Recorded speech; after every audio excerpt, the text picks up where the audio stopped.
Slip slid the door of the shuttle open roughly, allowing the flood of sunlight to enter the rear cab. They were all dressed in their combat armor, their small duffel bags of belongings on the floor and weapons in their laps. With an odd sense of déjà vu, Adam gazed down at the city that he had only ever seen during their day in the Simpods and Feyara. The city of Griantori stretched to the horizon, the glistening purple of the higher-end portions of the city, flanked by the multicolored, but still mostly purple, dwellings of the poor hovels many of the lower-class denizens occupied. "How does it feel to be home?" he asked over comms to Slip. "Fucking wrong," came the staticky reply. "And part of the reason I signed on was to get off this fucking rock." "Only part?" asked Grim sarcastically, as the shuttle sped towards their destination like a missile. "There," said Slip, pointing at a large purple complex below them. "That's where I went to school." "My mother's apartment on Wells should be over there," said Sel, pointing towards what was clearly a wealthier district. "How many worlds does your mum have apartments on?" asked Adam. 7, I think. I honestly have no idea," Sel replied, as the craft banked towards a large manse, flanked on all sides by green gardens. There was a large purple wall that surrounded the compound, with statues seated at regular intervals along its edge. The shuttle angled for a large circular pad on the roof of the building, where several Shovanti women stood. The shuttle settled down, and Slip was the first out of the craft, followed closely by Adam, Grim, and the rest of the team. "Oh, thank the Empress." A well-dressed woman, who appeared to be near the end of her middle age, stepped forward. "I was so glad to get your message that you'll be arriving soon, Countess Palatori." "How to be of service, Duchess?" said Grim, throwing a salute her way. "May I suggest we get off this rooftop? While my team is more than equipped to handle a sniper or two, it would be regrettable to have to deal with one on our first day." Adam was momentarily taken aback by Grim's formality. He'd seen her talk to generals and officers of higher rank with an air of military discipline, but this was a completely different side of her. She caught his speculative gaze as the Duchess turned away and gave him a quick wink before falling in behind the woman, beckoning for her team to follow. After a short jaunt through the gaudily decorated hallways of the manor, the team arrived in a large study. Art hung on the walls, along with a cart stocked full of different kinds of what he assumed to be alcoholic beverages. The Duchess sat behind her desk, pushing a button briefly before speaking into it. "Would you be so kind as to send Nixie up here?" "Right away, Duchess," came a male voice from the other end. The Duchess nodded and released the button before looking at Grim. "Goodness, it's so hard to find a decent secretary these days. I'm so glad I found Kolarny when I did." "I can imagine," replied Grim. "Now, my mission brief was a bit lacking in details. Would you mind clarifying exactly why you pulled my pod from rotation?" "As soon as Nixie gets up here," the woman replied with a wave of her hand. "Can I get you anything to drink? Red grain, perhaps?" "Not at the moment." Adam could tell the normally curt and to-the-point Grim was beginning to get fed up with the noble's antics. Adam set his duffel bag down on the floor where he stood in the corner, leaning his alien carbine against the wall, and set his helmet atop his bag, followed shortly by the rest of the team, save Grim, who had removed her helmet upon stepping off the shuttle. The Duchess's eyes scanned the members of the team, seemed to take in the measure of each of them in scanned moments. Her eyes lingered on Sel, and then significantly longer on Adam, even counting ahead as she quirked a brow. "A rather interesting team you have here, Captain. I didn't realize the Devs Head were accepting males into their ranks." "We do, but they have to comply with the same standards as females. Sergeant Adam here blew them out of the water, and is a valued member of my unit. I trust he will be treated as such by your family and staff?" Grim asked, with a slight edge in her voice. Of course," the woman said, before seeming to click a mental image together. "Is the sergeant the same human that Duchess Dasari has been whining about incessantly to every noblewoman who will listen?" "Unfortunately, the details from our end are still classified, and I wouldn't trust her assessment of the situation. But yes, I would assume so." The door was suddenly flung open by a young Shovanti woman, who sauntered into the room with an imperious air. "What do you want, Mother?" she asked snarkily. "I wanted to introduce you to our new security team. Please, come," she said, gesturing to her side. The daughter sighed dramatically, but complied and fell in beside her mother. "Now to explain exactly why I asked for a pot of dev heads to protect us," said the Duchess, clapping her hands together. "A few weeks back, an assassination attempt was pulled on my daughter and I. Thankfully, it was unsuccessful, but my guards were mopping up the bodies and discovered something quite unsettling. You see, one of the women who tried to remove us from a life of service to the Empress was a member of Her Majesty's Interior. Unfortunately, that means I can't trust them not to be involved, and thus the standard security package I would request from them could just be a hindrance. Hence why you're all here. You have no connection to this world and to the perpetrators. Fair enough, said Grim with a nod. Holy tits! The girl burst out, staring at Adam. How did a nice guy like you wind up in a group like this? Well, Nixie, I guess I'm just good at unaliving shit, replied Adam with a shrug. Wait, you're not just their steward? She replied with a shocked expression. Full-fledged commando. As far as I know, eh, Captain? He replied, looking to Grim for approval. One the Empress herself could be proud of, replied Grim with a solemn nod. I apologize for my daughter, said the Duchess. She is young and is still learning her noble manners. I assure you she will behave when under your guard. Might we discuss how to divvy your team up? I'm sorry. Grim's brow wrinkled in confusion. I thought our job was to guard you while you remained here during the investigation. Goddess, no. My heiress and I, she gestured to Nixie, have social obligations that absolutely must be attended to.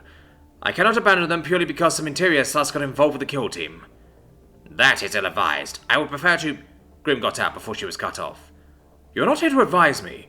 You are here to guard me and my daughter, so do your job, or I'll let the Empress know how shit her commanders are the next time I see her. Grim stiffened, and Adam stepped forward instinctively, glaring daggers at the Duchess, only to have Sel's hand clamped down in his arm. He turned his head and looked at her, seeing a small shake of her head. Choose your battles, I guess, he thought, as he returned to his lax position. Adam was seated in the town car across from Nixie, who had insisted that he be placed on her security team. The Duchess had taken Grim, Classy, and Popper, due to the prior two's noble blood and the latter's age and experience, hoping they'd fit in with her particular social circle. Adam, along with Slip and Sel, got assigned to guard Nixie, being the youngest looking of the group, while Ferry was assigned to train and organize the Manor security team into a more formidable force.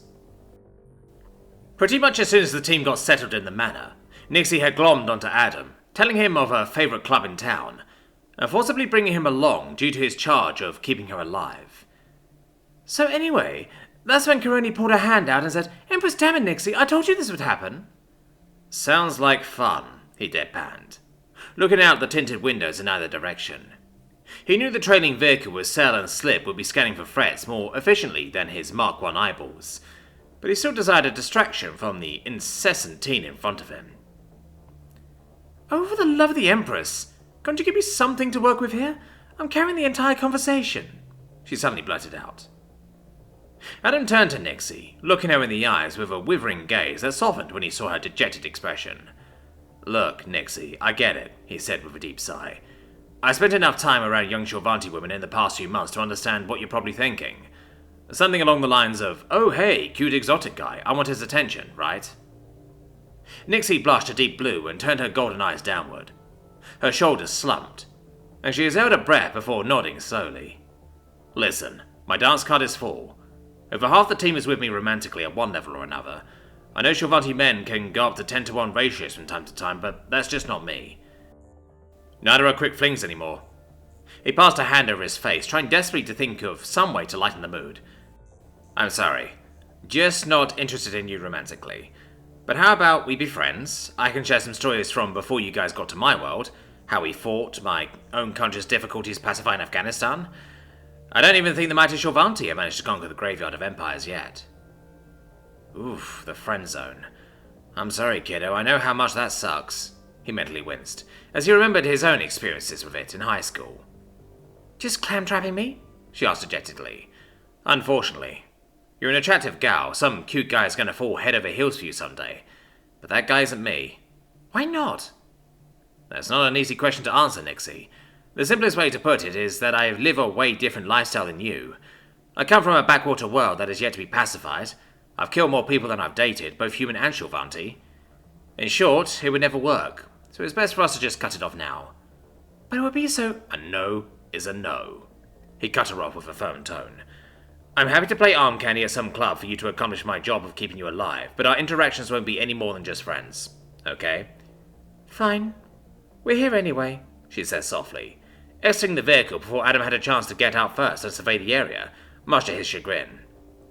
He fell in beside her as they walked into the club, the dense bass of the music reverberating in Adam's ears as he entered before the now silent woman. Because of his time spent in near constant firefights, the densely packed club just looked like a bad tactical position with poorly available exits. He turned around to find Slip and Cell, both dressed in street clothes over their armor as he was, following them into the establishment. In short order, Nixie found a server and was led to an upper-floor private booth. The music was quieter here, and Adam could finally hear his thoughts. 2 Imperial Salvations, please, she asked the server. The man nodded and quickly fled the ward-in booth, the only open side facing out over the dancing crowd below. You know I can't drink on the job, right? He asked Nixie with a wiry grin. Oh, they're both for me. I prefer to forget the past era if you don't mind, she responded with a frown, looking over the crowd below. Why? You fucking know why, she blurted out, finally turning her glare his way, chin trembling slightly. Because a guy told you no? I thought Chavanti men were supposed to be all demure and shit, he asked in a teasing tone. They are, but guys like that server, they don't actually matter. They're pretty, you can enjoy the view, and then forget they exist. Oh no, don't get filzy, thought Adam, mildly panicking. But you come in here, every nerdy girl's wet dream. And for the first time in my life, the one guy with actual sustenance is off limits? Yeah, it fucking sucks, she replied, swinging her head aggressively as she finished, accidentally hitting the small wall that protruded above the table overlooking the dance floor. She shook it aggressively as she winced, clearly catching something tender. Yeah, I'm off limits, but that's part of growing up. I've been in the same situation as you when I was younger, but the thing is... He trailed off, as the door to their private table swung open, and an older Chavanti woman, flanked by 2 massive women, sauntered into the room. Nixie, she said cheerily, hiding the intimidating aura that Adam knew well. You still owe me money. Did you bring the credits, or do I have to hold on to your boyfriend here as collateral?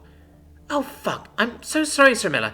I didn't realize you were in today. I don't have your money on me, I just came to grab a bite to eat and... Don't fuck with me, you noble piece of shit. I know your mother has money, and I expect what I'm owed. You're past due. Liara, grab her boy toy. She pointed at Adam. One of the monstrous women next to her stepped forward. Adam carefully unsheathed the knife he was given at the deep minder's test from his belt under the table, deciding that it would be more useful than the combat pistol he carried in the holster on his abdomen in this situation. The woman reached for him where he sat on the edge of the booth, and he made his move. He slammed her arm upwards with his left, dragging his blade across the side of her abdomen as he passed under her shoulder, before kicking the back of her knees out. She wailed and hit the table with her face. Adam jerked the back of her shirt hard with his left hand, spinning the 300-pound mass of muscle around to press the tip of his dagger into a jugular. Hi, I'm Adam, Miss Nix's security. How about you take a few steps back before I paint your floor blue with Liara here?